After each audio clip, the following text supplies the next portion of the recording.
Hello everyone, welcome to Carnivorous Plant Hub. Today I'm going to be giving you some really good Venus flytrap care tips, as well as walk you through repotting a couple of Venus flytraps that I have here. Kind of a funny story with this one that I'll share here in just a moment, and then a couple that I picked up from Walmart.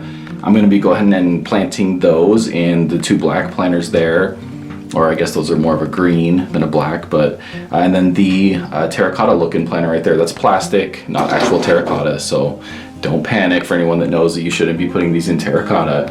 That's actually just plastic, but I really like the terracotta color, style, and look, so I really like those planters. But yeah, today I'm going to be going over a ton of stuff. We're going to be talking about watering, dormancy, food, lighting, planter. We're going to be talking about soil. I actually have a really cool soil hack that I'm going to share with you guys that nobody that I've seen videos from around is really talking about, and I think it's killing a lot of newcomers Venus flytraps, and nobody's really talking about it. So I think it's really important. It has to do with the peat moss, silica sand, and perlite mix that I have back here ready to go. I think there's something that a lot of people are missing with that soil mix. So we're gonna talk about that so we can hopefully prevent you from killing your Venus flytrap. Stick around to see what's gonna happen there.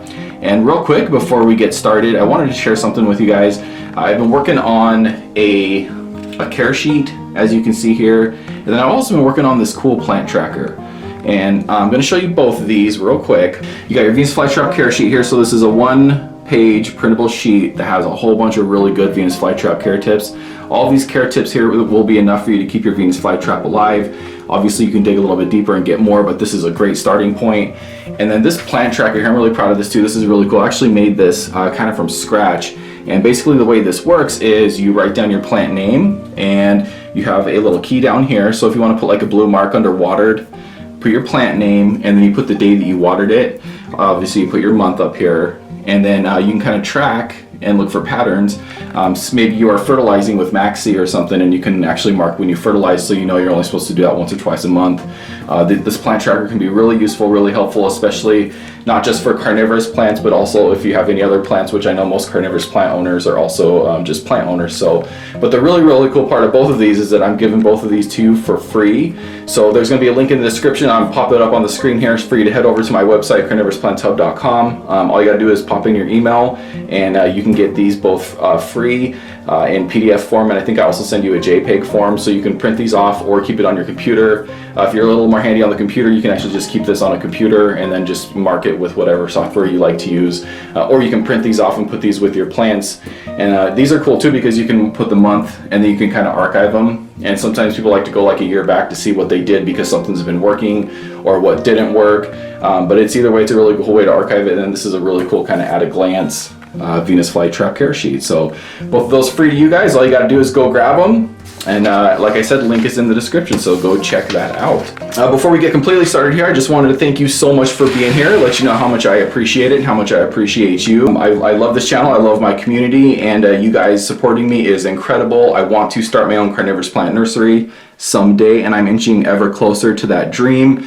I'm in the process of starting my own soil. I know I've been saying that for a while, but I got a lot of kinks that I want to work out, and I'll talk about that a little bit more when I talk about my soil hack today. It's one thing that I've learned while making the soil, so I think it's really important to help people out. But make sure to subscribe to this channel, like this video. Liking the video is huge and helping me out. All those things are super helpful, and I really appreciate it, and let's get this thing started. Okay, so these are the flytraps that we're going to be repotting today. I'm also going to be giving you guys various Venus flytrap care tips all throughout this video, so you can get the most out of your Venus flytrap and make sure that you don't kill them. They're kind of a picky plant.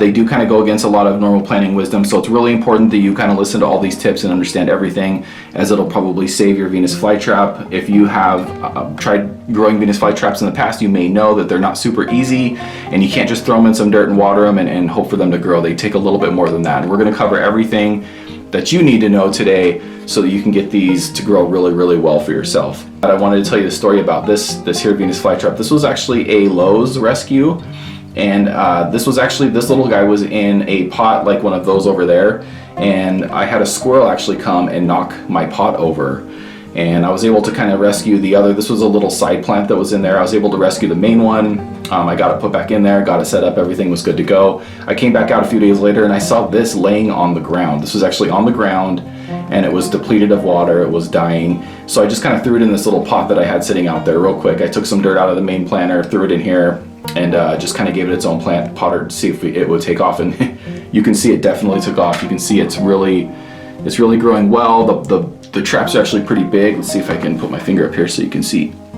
Yeah, you can see how big. Those are some really nice sized traps.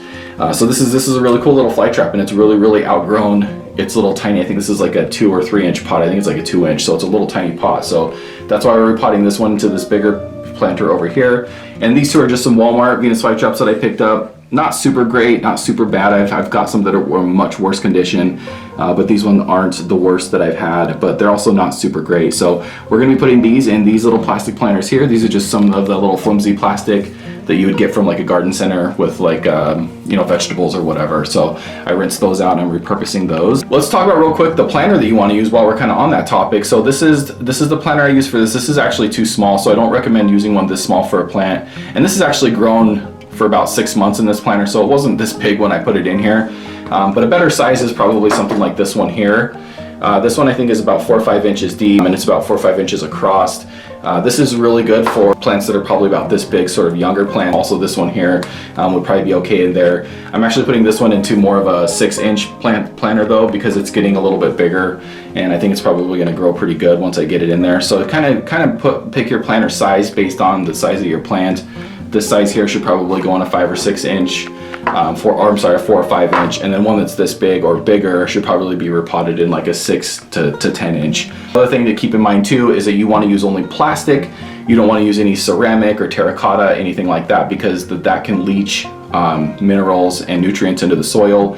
Those minerals and nutrients are actually really bad for your Venus flytrap and will kill them, as we're going to get into in more depth with the soil when I talk about that here in a little bit. Another thing to consider too is a lot of people like to go with the smaller planters, but if you live in an area that gets really cold in the wintertime and you need better insulation, these little tiny planters just aren't great for insulation. So you want to make sure that if you leave these outside for dormancy when it gets cold outside, and it gets maybe below 20 degrees, and you need something that has better insulation, maybe something this size here. The more soil in the planter, the more insulated the planter is going to be. So the other thing that's really important is that you must have drainage holes. Let's see if I can get under there. See the drainage holes down there? These do not like sitting in water all the time and will not do well sitting in a puddle of water. So make sure, we're going to talk about water a lot too, so don't worry, we'll get into that, but you also want to make sure have the drainage holes on the bottom. So that's all things that are really important with the planter. Let's go ahead and get started though. I'm really excited to start repotting these for you guys, start pulling these apart and getting them into their new planters so we can see how they look and talk more about soil, water, lighting, dormancy food, all that fun stuff. Let's get this going. Okay, I went ahead and I put my camera on a tripod here so that I could use both hands, because this is really tricky to do with one hand. So what I'm going to do is I'm going to start off with the first one here, which is, I'm going to do this one first. Not that I'm playing favorites or anything, but it is kind of my favorite. So we'll see down the road, maybe the other ones will grow big and they'll be my favorites. But for now, this one is my favorite. So I'm going to go ahead and put this here. All right, so let's go ahead, and now that I got the light a little bit better here, let's go ahead.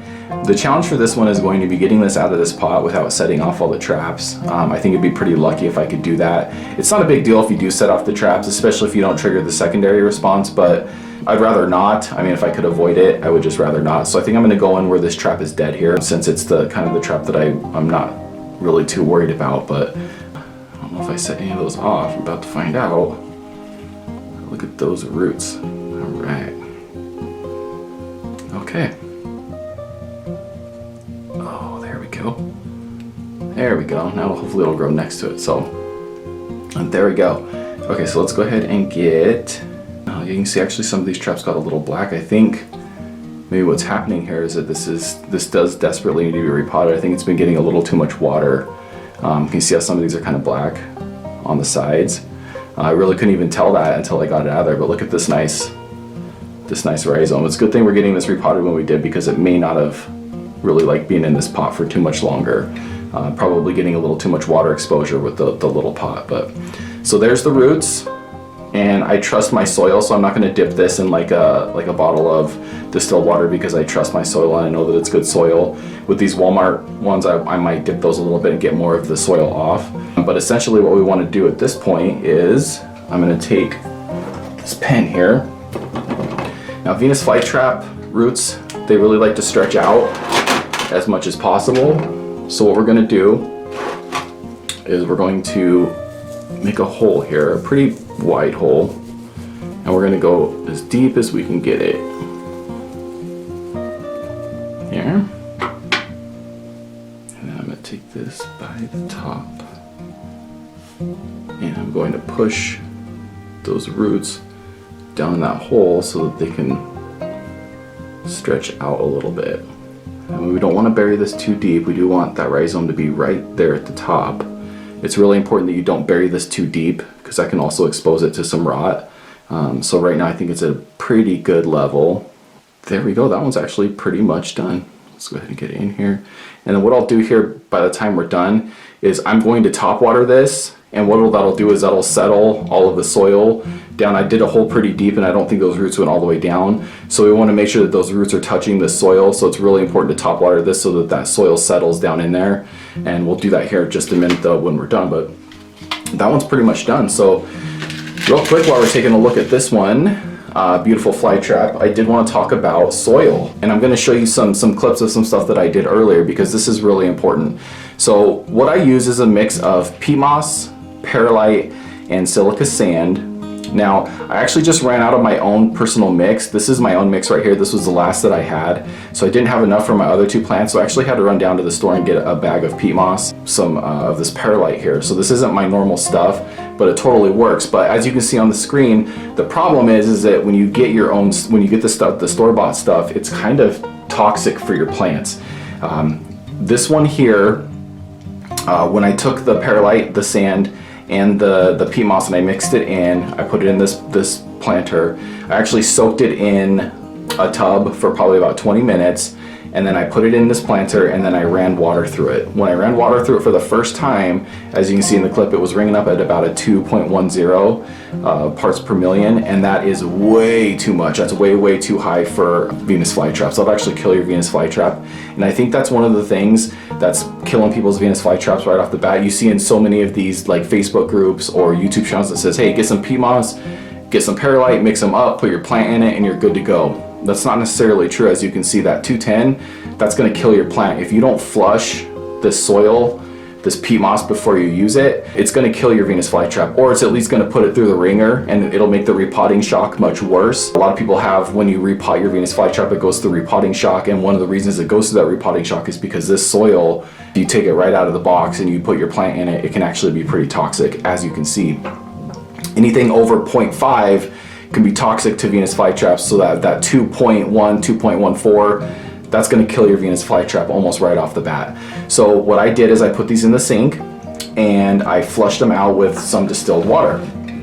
Distilled water you can get, we're going to talk about water here in just a little bit, so hang tight for water, but distilled water you can get like big box stores, or you can make your own, and we'll talk about that. But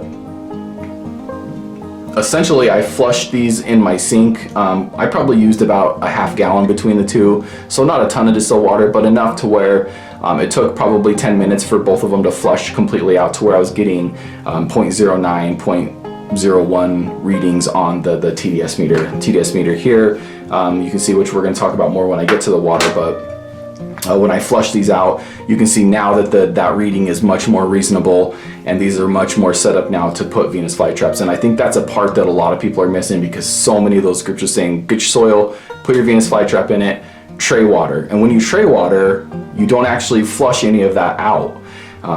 Especially if you're growing these indoors, it never rains or anything, all you're doing is you're just putting water up in there, and this is never getting flushed out. So even after I replant these for the first time, I like to top water for the first few times. That makes sure that the soil settles, and then that also makes sure that you also continue to flush out any bad minerals or nutrients that may be in your soil. With that being said, when you get a peat moss, make sure you get a peat moss that has absolutely no additives. You want 100% pure sphagnum peat moss. Even though it's pure sphagnum peat moss, you're still going to want to rinse it and soak it so you can get all that out. The best way to measure is by using this TDS meter. That'll save you. It'll make it so much easier instead of it just being kind of a guessing game. You can also use long fiber sphagnum moss, which is actually really nice, and a lot of people like that. Personally, I don't prefer that, but I've had good success with it. So if you want to go that route, that's also something you can do. I don't have anything against that. That's more of a long fiber moss that you can actually wrap your plant in and then put it in the planter. That stuff is a lot more expensive. Like to fill one of these, it would be pretty pricey, so it's kind of not really economical. It's a little expensive, but it is definitely an option if that's something that you want to use. I prefer the peat moss, perlite, and silica sand mix. Yeah, I think that's just about it for water, or for soil. Let's go ahead and talk about water a little bit while we dig into these other Venus flytraps. Okay, these should be a little bit easier to grab than that other one was. Now, I don't necessarily trust these Walmart Venus flytraps, the stuff that they have them in as much. But you see this has probably been in here for a while.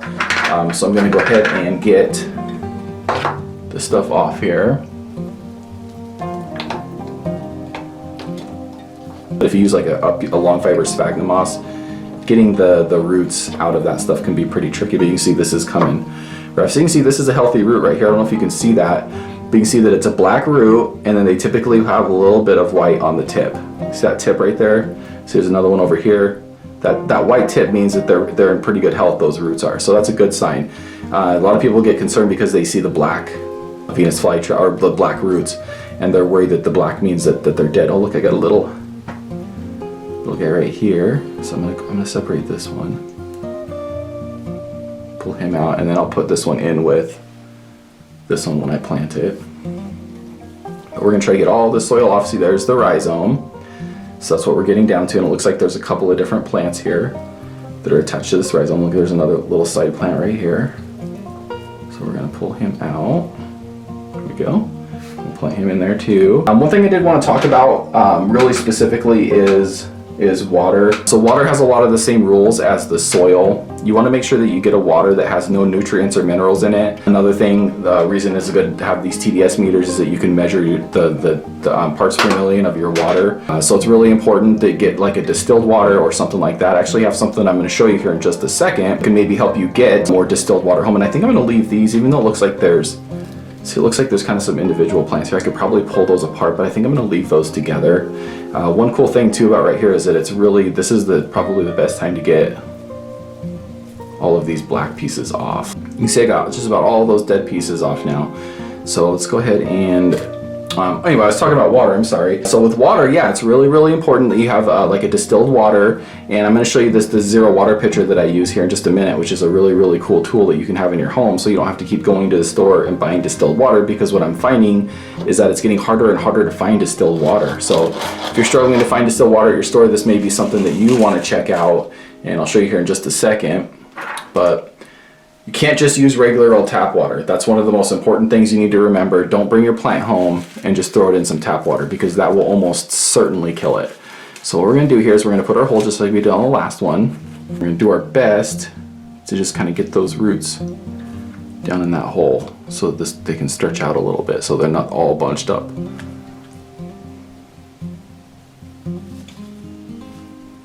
Go. Don't want to bury that rhizome. You can see a little bit of that rhizome is showing there. It's a little bit easier to see than that other one because this doesn't have the big fly traps. You want to pack it down a little bit, but don't pack it so tight that it can't breathe. Get this one. Let's put him right here next to it. Sometimes these little ones don't take off, but sometimes they do. So I'll put them in here and let them do their thing, and maybe they will, maybe they won't. If they do, that's great. If not, then hey. So this here is a zero water pitcher. This is super, super cool. Basically the way it works, and I'll show you on the screen here, is you put water in the top here, and it filters through, and you get basically pure water. It has a filtration system. Unlike a Brita or any of those other water pitchers, it actually has a filtration system that's specifically designed to pull out any type of minerals or anything out of the water. It actually also comes, you can see it's got a slot up here. It comes with a TDS meter. This is actually the free TDS meter that came with it. So that's kind of cool. You can get a TDS meter for like 10-15 bucks on Amazon, but it does come with the water pitcher, and the water pitcher itself I think is like 20 bucks. It comes with one filter and the TDS meter. I have a link in the description if you guys want to check that out. I think I got about 40 gallons out of my last one before the filter needed to be replaced. So one $15. The first pitcher comes with a filter, so that $20 investment got me about 30-40 gallons of water, and then if to buy another pitcher is about 15 bucks, so about another 50 bucks, which distilled water for a gallon is about $1 a gallon anyway at the big box stores. So I think for the most part it's mostly paying for itself. So that's kind of a cool investment for water. And then also this little water pitcher here, having a water pitcher that has the spout on it is really convenient. I actually don't have my mister. I have a core year mister too that I really like for certain situations where I want to do misting. But for watering my plants, especially getting into these tight spaces where I got a bunch of them, having this extender here is actually really useful and really nice. So another link in the description for the water that I use, and then some other cool ones that are out there. Yeah, so just make sure that you can use rainwater, reverse osmosis water, all that stuff is effective and will work great. You just got to make sure to try to use one of these guys. I've even seen some tap water work, depending on where you live in your location. So maybe your tap water will work. If so, you don't really know unless you use this TDS meter. And if that's the case, then hey, you're pretty lucky and you have carnivorous plant water without having to make any additional investment. Okay, while I pull this other one out, we're going to talk about lighting. Lighting is really interesting. It really depends. Lighting really comes down to, do you want to plant your Venus flytrap indoors or are you outdoors? So we're going to talk about it kind of in two different lights. Essentially, a Venus flytrap, their main source of food is actually sunlight. So I know a lot of people like to, the sort of, not gimmick, but the fact that they eat insects and they eat bugs, and that's kind of why that people are attracted to these plants, which I understand and I get. That's really cool. It's really awesome. But the thing is that these can actually survive entirely without eating any insects at all. So what they need is they need a ton of sun. Sun is their main source of energy, and if they don't have sun, they're not going to make it. Even if you're feeding them bugs, if they don't have any sun, they're just 100% not going to make it. They need sun. Now, with that being said, can you grow them inside with grow light? Yes, you absolutely can. So if you want, for sun, if you want to put them out in the sun, you want to have these in full sun and probably 12 to 14 hours a day. You can probably get away with 8 to 10, but the more the better, the bigger, the more healthier the traps are going to be, the more sun that you can get them. If you want to grow these inside, that's also a great option. I actually have some grow lights here that I'll show you that I think would make the most sense if you decide to grow them inside. They're economically, they make sense, they're pretty affordable, but they're really good grow lights that'll make growing them inside fairly easy. Usually for a beginner, I recommend just growing them outside if you can. Putting them out in the sun is probably the easiest way to get them the best light that they need. But if you do want to grow these inside and you insist on that, that is an option. You can do that. It does make it tricky because they do go through a dormancy period, and we are going to talk about dormancy here in just a minute. That's a big part of growing Venus flytraps, but you can absolutely grow these inside. Don't let anybody ever tell you that you can't, because you absolutely can. It's a little bit trickier than growing them out in the sun, but it's definitely something that you can do. A lot of people will tell you, oh, you can't grow these inside, you can't grow them indoors. Well, you can't grow them on a windowsill, because typically a windowsill is not going to get you enough sun. So please don't go throw these on your windowsill and then hope, because more often than not, that will kill them. I have talked to some people that have been able to acclimate their plants so that they'll grow on a windowsill, but more often than not, a windowsill is going to kill your Venus flytrap. So please avoid the windowsills if possible. Those windows just filter out too much of the important UV that the Venus flytrap needs to live. So I highly recommend not throwing these in a windowsill. So if you're gonna grow them, I'm gonna put this down real quick because I do wanna talk about the lights. So this here is a Sansi 36 watt light bulb. I do have one of these linked in the description. You can get these on Amazon. These are really great grow lights. These are really nice because they have sort of just your, I can't remember, it's like an but whatever it's called. It's just kind of your standard light socket that you can plug into just like a regular, like it would plug into this lamp if I plugged it in. It's your standard light socket. But what I like to do is I like to get a couple of like little cheap, like $5–10 shop clamp lights, and I like to put this in those aluminum clamp lights, and that makes for a really great grow light.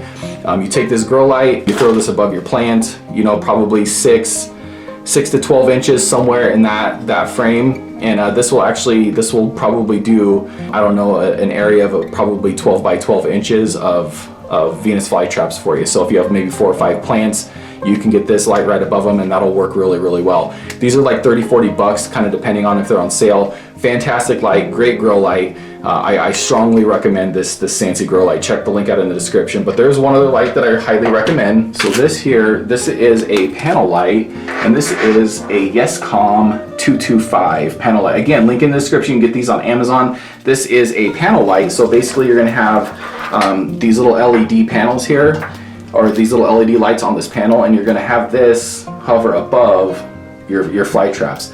This is going to give you a lot bigger area than the Sansi light, and these are a little bit stronger of a light, so these will probably be even better. They're a little bit harder to set up because they're a panel, so you have to find a place that you can put these panels. They have these little triangles here so you can put stuff around it, so they're a little more inconvenient in terms of how to set them up and where to set them up than the Sansi bulb. However, if you got a good place to put one of these, like a shelf, and you put this on the shelf above the plants, again, about 6 to 12 inches, you want them going under these lights for 12 to 14 hours a day if possible, and you'll be good to go. These will really take care of your Venus flytraps indoors for that whole time period when you're not putting them through dormancy. Again, guys, I think I mentioned it, but the link for both of those lights is in the description, so if you're interested, check those out on Amazon. Those Yescom 225 panels, those are run around between 20 and 30 bucks. Kind of depending, you know, on whether or not they're on sale. So definitely check those out. Hopefully you can get one on sale, and those are great options for growing them inside. Again, if you're growing them outside, just give them as much sun as possible, and that will almost always be your best bet. All right, let's talk about feeding your Venus flytrap insects real quick. So obviously, that's one of the things that attracts people to these plants. That's one of the really, really cool things about them, and I agree. I love that. I think they're carnivorous plants, right? That's sort of the main thing about them. That's why they're so cool.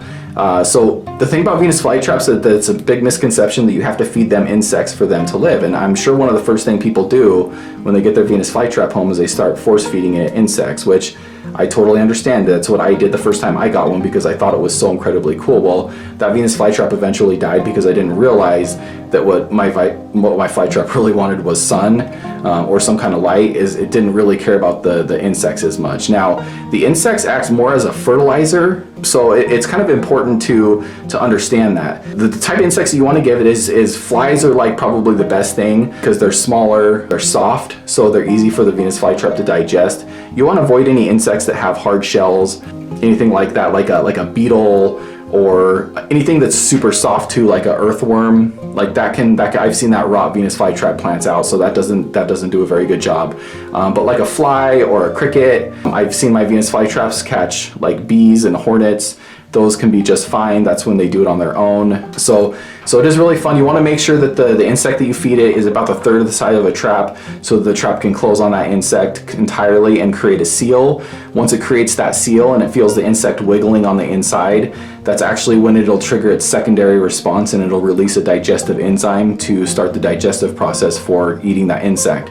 And the reason they have that secondary response is because if, say, a raindrop hits it, or I don't know, like a leaf falls in there or something, and it closes the fly trap, and there's no secondary response, it doesn't want to waste the energy of releasing that digestive enzyme unless it knows for sure that there's an insect. So if you're feeding your Venus flytrap like a rehydrated mealworm or something, you put it in there. Once the trap closes, you want to massage the trap on the outside gently for probably a minute or two. And what that'll do is that'll trigger that secondary response. It'll fool the Venus flytrap into thinking that insect on the inside is actually moving, and it'll actually go through the second process. If you don't do that and the insect is dead, and you just put a dead insect in there, and you hope your Venus flytrap will digest it, it probably won't. It'll probably open up a couple hours later, or maybe a day later. You'll come in here and be like, oh man, it didn't even eat it. What happened? That's because you didn't trigger that secondary response.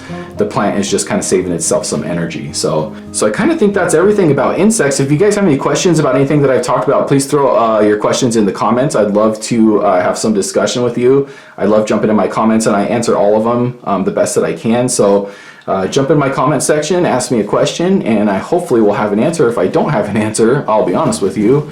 I don't like to lie to people and say that I know something that I don't, but I do always try to find my best to go find an answer if it's something that I'm unsure of. So ask questions. Questions are awesome. I love the interaction. I love talking to you guys. So please make sure and ask some questions if you have any about these really, really incredible carnivorous plants. Down a little bit so it stays put, but not so much. You don't want to do a hard pack. You want this to stay light.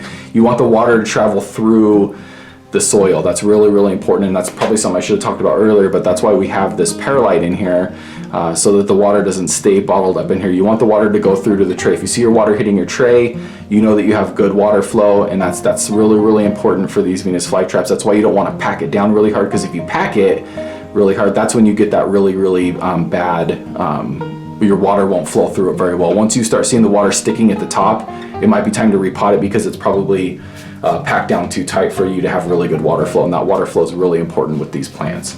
All right, the last thing that I really wanted to talk about and cover with you is dormancy. Dormancy is the biggest pain in the butt. It's my least favorite thing to deal with. I really just don't like, I understand that it's the plant's natural process and it's absolutely necessary, but what I really, really don't like is that I have to put my plant away for 3-4 months every year and let it go outside and essentially freeze to death. Now, I live in a place where dormancy is tricky because it gets really, really cold here. Dormancy is going to be a little bit different depending on where you live and what you do, but essentially the kind of rules to follow is you want your plant to be out in the cold between 25 and 45 degrees. If you have a building that's unheated, that's usually the best. You can just leave them outside all year.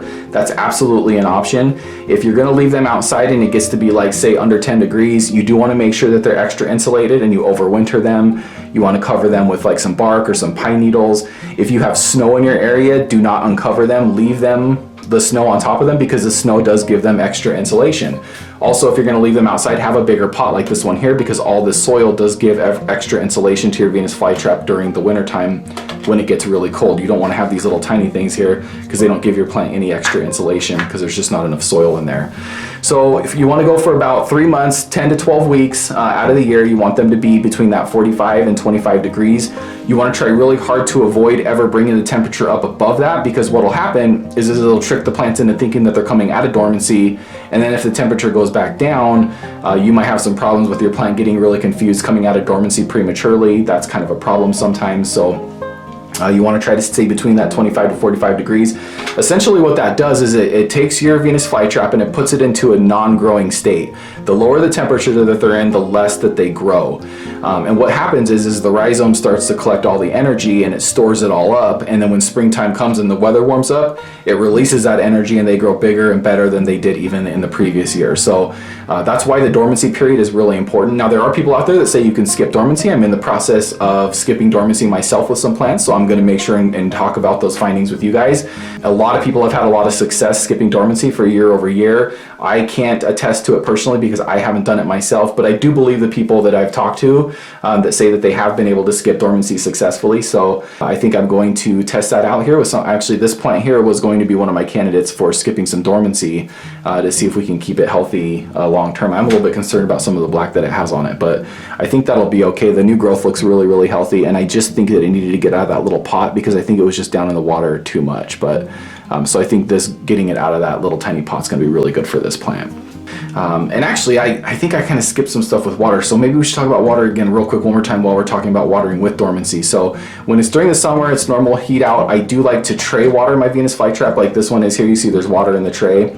If this water stays in the tray for more than 3 days, I'll take the Venus flytrap out, dump the water out, and then let it dry out again, because Venus flytraps do become a little susceptible to crown rot, and that's when the crown of the plant or the rhizome starts to get too much water and it'll actually rot out. So you don't want these sitting in water all the time.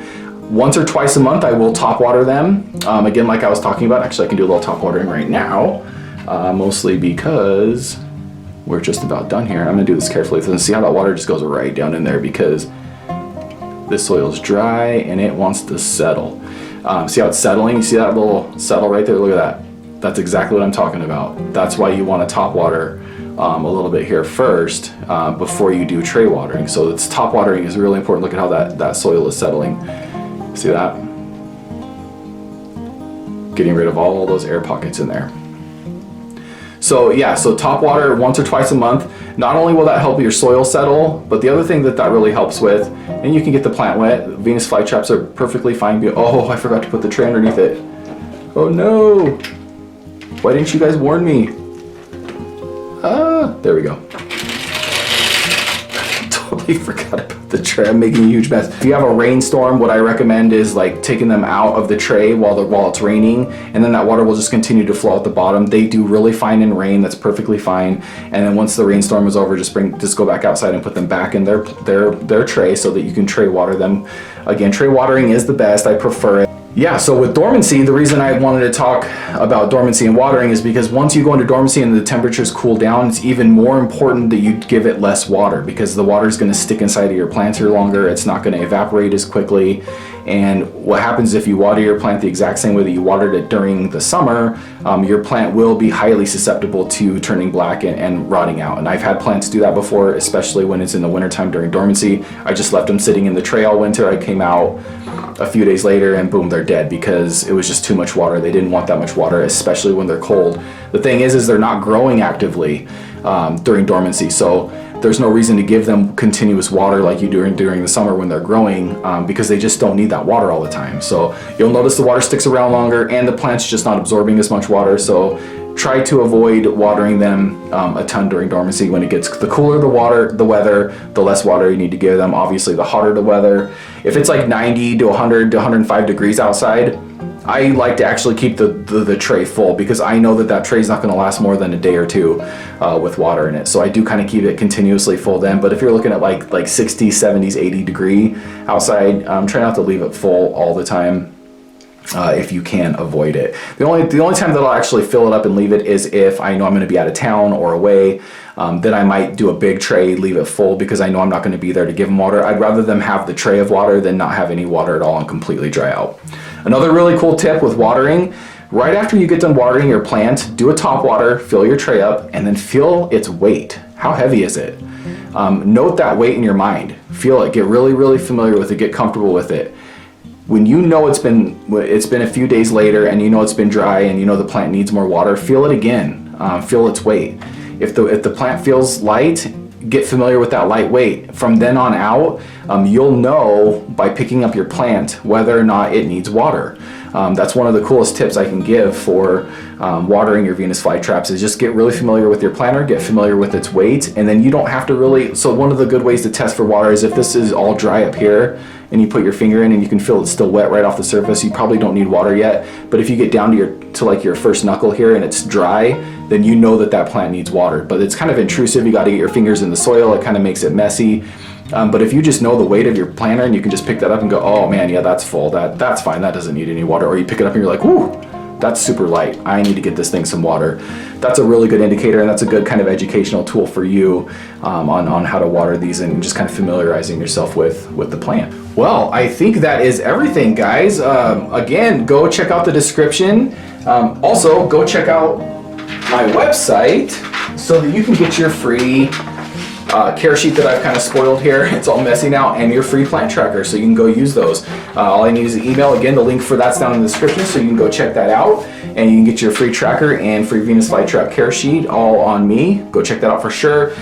Thanks again so much for being here, everybody. Please ask questions in the comments. The zero water pitcher, the TDS meter, all this stuff is in the description. Check it out. Please, any questions you have, ask them in the comments. I love the interaction. I want to interact with you guys. So please ask any questions you have and I would be happy to answer. I look forward to it, actually.